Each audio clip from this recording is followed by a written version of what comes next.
વંદનનો અર્થ એ છે મેં કંઈ કર્યું નથી. દાન અભિમાનને મારવા માટે છે, દાન દીન થવા માટે છે. કેટલાક લોકો દાન આપ્યા પછી અક્કડમાં ચાલે છે. અભિમાન વધે તો તે દાન પણ પતન કરશે. બલિમાં સૂક્ષ્મ અભિમાન હતો. અભિમાનના લીધે નમતા નહોતા. મેં બહુ દાન આપ્યું છે. અભિમાનમાં બલિ ઊભા છે. વિંધ્યાવલી રાણી સમજાવે પરમાત્માને કોણ આપી શકે? આ તો સાક્ષાત નારાયણ છે. તમે એમના ચરણમાં વંદન, જમણા ચરણમાં તમે વંદન કરો, ડાવા ચરણમાં હું વંદન કરું. પતિ પત્ની બે મળીને એક તત્વ બને છે. ભૂલ થઈ છે, હું વંદન કરું આપ. હવે બલીને ધ્યાનમાં આવ્યું છે મારી ભૂલ થઈ. જે પરમાત્મા છે એને મેં કહ્યું દાન લેનારો હલકો હોય. જીવ શું આપી શકે? જીવ લેવા વાળો છે, ભગવાન જ આપે છે. લેવા પણ ભગવાન આવે, લેનારો ભગવાન અને આપનાર ભગવાન. એ ભાવમાં ભગવત સ્મરણ કરતા તન્મય થઈને જે આપે એને દાનનું 1000 ગણું ફળ મળે. દાન આપો ત્યારે શ્રી કૃષ્ણનું સ્મરણ કરતા આપો. ભગવાન આપે છે, હું આપતો નથી. દાન આપો ત્યારે દાન લેનારમાં ભગવાનના દર્શન કરીને આપો. જીવ શું આપી શકે? જીવ લેવા વાળો છે. મારી પત્નીએ મારી ભૂલ સુધારી. બલિ રાજાને હવે સ્વદોષનું ભાન થયું. બલિ મહારાજ ભગવાનના ચરણમાં વારંવાર વંદન. મારી ભૂલ થઈ છે, મેં કઈ દાન આપ્યું નથી. હું કેવલ આપના ચરણમાં વંદન કરું છું. એક પગ જે બાકી છે તે મારા માથે પધરાવો. પદમ તૃતીયમ કુરુ શીર્ષનિમે નિજમ. મારા મસ્તકમાં ચરણ. દશમ સ્કંદમાં શ્લોક આવે છે.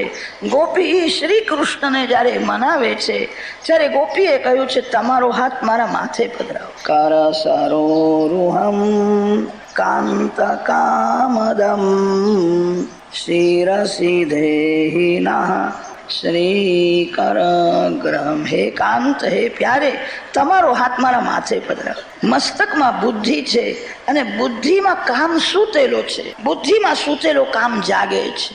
કામ જ શ્રી કૃષ્ણ મિલનમાં વિઘ્ન કરનારો છે. બુદ્ધિગત કામ સદગુરુદેવ દૂર કરે છે.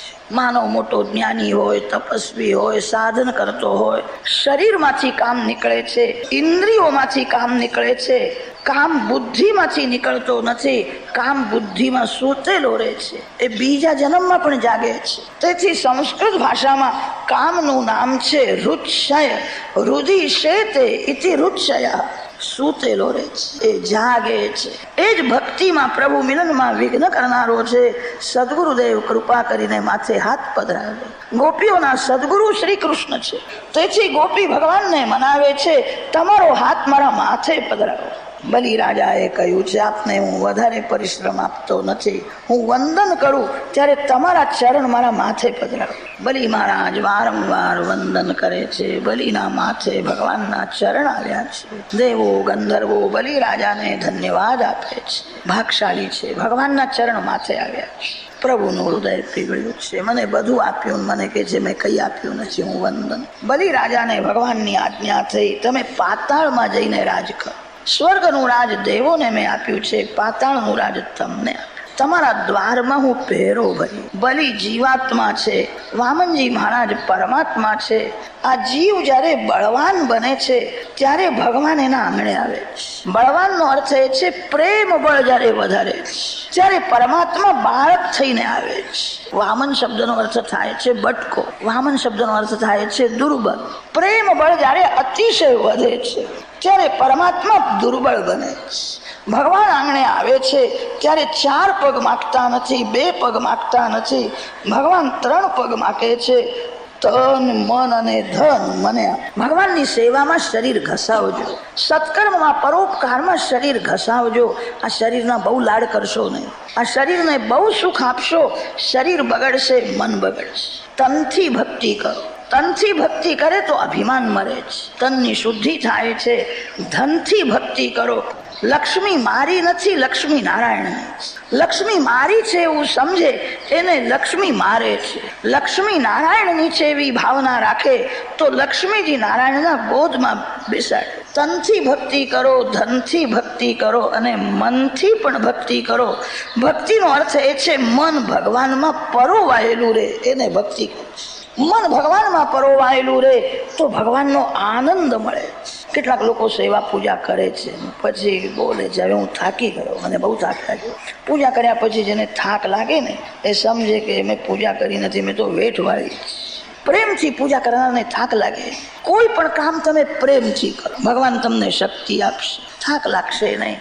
ભક્તિનો અર્થ એ છે મન ભગવાનમાં પરોવાયેલું રહે, મન પરમાત્માને સ્પર્શ કરે તો ભગવાનનો આનંદ મળે.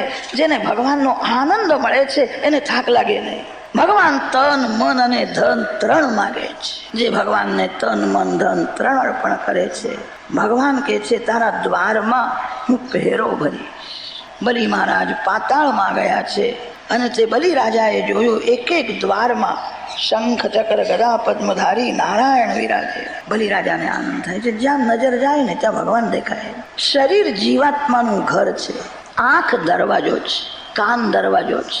જે તન મન ધનથી સેવા સ્મરણ કરતો તન્મય બને એના આંખ રૂપી દરવાજામાં ભગવાન વિરાજે છે. આંખમાં કૃષ્ણ, કાનમાં કૃષ્ણ, મનમાં કૃષ્ણ, રોમ રોમમાં કૃષ્ણ. સંતો એવું માને છે જે ઇન્દ્રિયથી માનવ ભક્તિ કરતો નથી તે ઇન્દ્રિયથી અજાણતા પણ પાપ થાય છે. માનવ જે ઇન્દ્રિયથી ભગવાનની ભક્તિ કરતો નથી એ ઇન્દ્રિયમાંથી કામ અંદર ઘૂસી જાય છે. કામ અંદર આવ્યા પછી જ્ઞાનને ધક્કો મારે છે. વિવેક વહી જાય છે. કામને અંદર આવવા દેશો નહીં.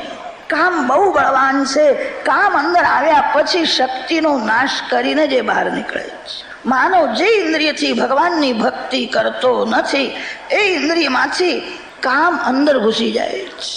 તન મન ધનથી ભગવાનની સેવા સ્મરણ કરનાર એના પ્રત્યેક દ્વારમાં ભગવાન વિરાજ. બલિ રાજાને તો આનંદ થયો. સ્વર્ગ કરતા પણ વધારે આનંદ અહીંયા છે. કૃષ્ણ કથા સાંભળે છે, શ્રી કૃષ્ણનું ધ્યાન કરે છે, કૃષ્ણ કીર્તન કરે છે. જ્યાં નજર જાય ત્યાં ભગવાન દેખાય. અહીંયા અતિ આનંદ છે. દેવોને સ્વર્ગનું રાજ મળ્યું, દેવો પ્રસન્ન થયા છે, બધા રાજી થયા. એકલા માતા મહાલક્ષ્મીજી નારાજ થયા છે. વૈકુંઠમાં માતાજી એકલા વિરાજેલા છે. માને ગમતું નથી. નારદજીને પૂછ્યું છે, નારદ તું કઈ જાણે છે પ્રભુ ક્યાં વિરાજેલા છે? નારદજીએ કહ્યું કે બલિરાજાના ત્યાં દાન લેવા ગયા હતા, સર્વસ્વનું દાન લીધું, તે બંધનમાં આવ્યા છે. મેં એવું સાંભળ્યું છે બલિરાજાના દ્વારમાં હાથમાં લાકડી લઈને સિપાહી જેવા ઉભા રહે. બલિના બંધનમાં સર્વસ્વનું દાન લીધું છે. માતાજીએ પૂછ્યું છે નારદ ક્યારે ઘરમાં આવશે, વૈકુંઠમાં ક્યારે આવશે? નારદજીએ કહ્યું હવે તો બલિના આધીન થયા છે, સર્વસ્વનું દાન લીધું છે. બલિ રાજા રજા આપે તો જ આવી શકે. બલિના બંધનમાં છે. માતાજીને ગમતું નથી. માતા મહાલક્ષ્મીએ લીલા કરી છે. એક બ્રાહ્મણ પત્નીનો વેશ ધારણ છે, બહુ સાદો શૃંગાર છે. બલિ રાજાના ઘેર આવ્યા છે. જ્યાં નારાયણની સેવા છે ત્યાં વિના નિમંત્રણ લક્ષ્મીજી આવે. ઘણા લોકો લક્ષ્મીના જ પાછળ પડે છે. એકલા લક્ષ્મીજી કોઈના ઘેર જતા નથી અને કદાચ જાય તો રડાવે છે. લક્ષ્મીજી જેના ઘરમાં નારાયણ સાથે આવે એને સુખી કરે છે. જ્યાં નારાયણની સેવા છે ત્યાં લક્ષ્મીજીને આમંત્રણની પણ જરૂર પડતી નથી. વિના નિમંત્રણ આવ્યા છે. બલિ રાજા જુએ જ્યાં કોઈ ગરીબ બ્રાહ્મણની પત્ની લાગે છે, કંઈક માગવા માટે આવી હશે. બહુ સાદો વેશ છે, સાદો શૃંગાર છે. બલિ રાજાએ પૂછ્યું છે તમારું શું કામ છે, કેમ આવ્યા છે? લક્ષ્મીજીએ કહ્યું મારું ખાસ એક કામ છે. આ જગતમાં ભાઈ નથી, માતા પિતા નથી, ભાઈ નથી. પિયરમાં જવાની ઈચ્છા થાય પણ હું ક્યાં જાઉં? મેં એવું સાંભળ્યું છે રાજા બલિને કોઈ બેન નથી, મને કોઈ ભાઈ નથી. હું તારી ધર્મની બેન થવા માટે આવી, તું મારો ભાઈ થઈ જા. બલિ રાજાને આશ્ચર્ય થયું, આ કેવું બોલે છે? માતાજી શૃંગાર ભલે ન કરે પણ એમનું તેજ ક્યાં જાય? આ લક્ષ્મી જેવી લાગે છે. આ કોઈ સ્ત્રી સાધારણ નથી. બલિ મહારાજ ઊભા થયા છે, વંદન કરે છે અને કહ્યું છે આજથી હું તમારો નાનો ભાઈ થયો, તમે મોટી બહેન છો. આ તમારું પિયર માનજો. આ ઘરમાં જે કંઈ છે તે બધું તમારું છે. જરાય સંકોચ રાખશો નહીં, આ બધું તમારું છે. હું તમારો નાનો ભાઈ છું, અહીંયા જ રહો. બલિ મહારાજના ઘરમાં સાક્ષાત મહાલક્ષ્મી આવીને વિરાજેલા છે. માતાજીની પધરામણી થઈ ત્યારથી આખું ગામ સુખી થયું છે. ગામમાં કોઈ ગરીબ રહ્યો જ નહીં, ગામમાં કોઈ રોગી નથી, કોઈના ઘેર ઝઘડો નથી, બધા બહુ સુખી થયા છે. બલિએ વિચાર કર્યો મોટી બહેન આવ્યા ત્યારથી બધા સુખી થઈ ગયા. આ કોણ હશે? બધા તો સુખી થયા છે. માતાજીને ગમતું નથી. માલિક તો હાથમાં લાકડી લઈને ઉભા રહે છે, દ્વારમાં ખડા છે.